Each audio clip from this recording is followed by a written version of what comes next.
Students, कैसे हो आप सब। उम्मीद करता हूँ आप सब अच्छे ही होंगे।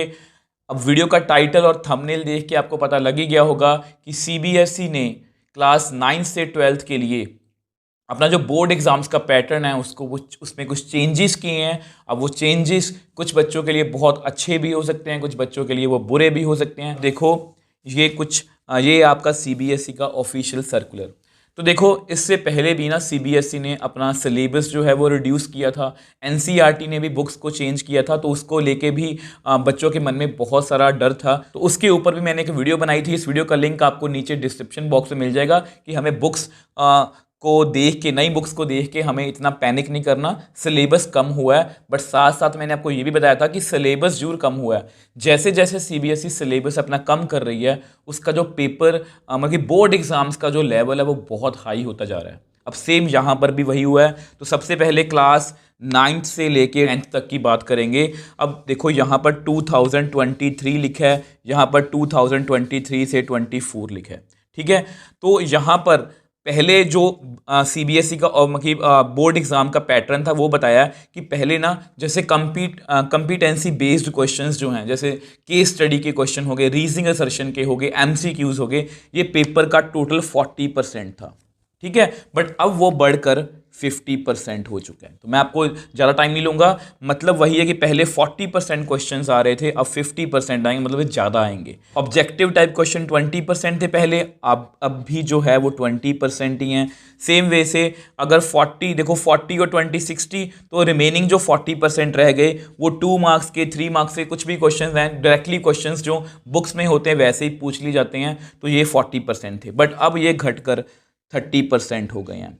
तो मेनली अगर देखा जाए तो उन्होंने चेंजेस जो हैं वो यहीं पर किए हैं कि जो कंपिटेंसी बेस्ड क्वेश्चंस हैं उनको 10% बढ़ा दिया है, जो क्रैमिंग वाले क्वेश्चन हैं उनको 10% घटा दिया है। अब सेम वे से अगर मैं बात करूं क्लास 11 12th की, ठीक है, अब यहाँ पर भी सेम है। पहले 30% कंपिटेंसी बेस्ड क्वेश्चन थे, वो 30% थे, मतलब वही MCQ, case study, reasoning assertion वगैरह। अब वो कितने हो गए हैं? 40%। सेम 10% यहाँ पर भी वो बढ़ गए हैं।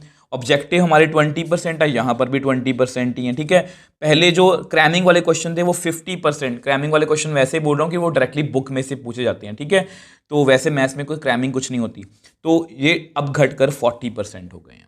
तो सेम वही कहानी है 9th 10th और 11 12th की, कि उन्होंने 10% जो है वो वेटेज बढ़ा दिया है कंपिटेंसी बेस्ड क्वेश्चंस के लिए, और 10% वेटेज जो है वो घटा दी है जो डायरेक्टली बुक बेस्ड क्वेश्चन होते हैं या क्रैमिंग बेस्ड क्वेश्चन होते हैं उनके लिए। बहुत से बच्चों के लिए अच्छी न्यूज़ है, क्योंकि जो क्वेश्चंस को, टॉपिक्स को अच्छे से समझ के करते हैं तो उनके लिए अब मतलब कि ये बहुत मतलब अच्छी न्यूज़ है कि उनको ये सुन के अच्छा लगेगा। और बीइंग अ टीचर मेरे लिए भी ये अच्छी बात है कि अगर क्वेश्चंस जो हैं वो क्रैमिंग बेस्ड ना होके वो कॉम्पिटेंसी बेस्ड हैं। ठीक है, अब कुछ बच्चों के लिए ये मुश्किल हो सकता है कि उनको लगता है कि हम सिर्फ क्रैमिंग करते हैं। क्रैमिंग करके अगर उन्होंने अभी तक कुछ किया है, अगर मान लो आप 9th 10th में हो, आप क्लास 11th में हो, या आप क्लास 9th में हो, 10th में हो, तो आपको क्रैमिंग की जो आदत है वो छोड़नी होगी। बट आपको घबराने की जरूरत बिल्कुल भी नहीं है, क्योंकि मैंने इस चैनल को इसी मोटिव से स्टार्ट किया था कि हमें कोई भी टॉपिक हो, ईजी हो टफ हो, हमें उसको डिटेल में बहुत डिटेल में अच्छे से पढ़ना है, ताकि हमारे बेसिक्स अच्छे से क्लियर हो पाएँ। और अगर आपके बेसिक क्लियर होते हैं तो ये जो क्वेश्चन आपको आज मुश्किल लग रहे हैं ये आपको सबसे इजी लगने वाले हैं। आप मुझे नीचे कमेंट बॉक्स में लिख सकते हो कि आपको ये चेंजेस जो हैं सीबीएसई ने किए ये आपको कैसे लगे। इस सर्कुलर का लिंक मैं आपको नीचे डिस्क्रिप्शन बॉक्स में दे दूंगा। अगर आपको वीडियो थोड़ी सी भी इंफॉर्मेटिव लगी है तो वीडियो को लाइक कीजिए, शेयर कीजिए और इस चैनल को सपोर्ट कीजिए। और मैथ्स की ईजीएस्ट और डिटेल्ड एक्सप्लेनेशन के लिए इस चैनल को सब्सक्राइब कीजिए।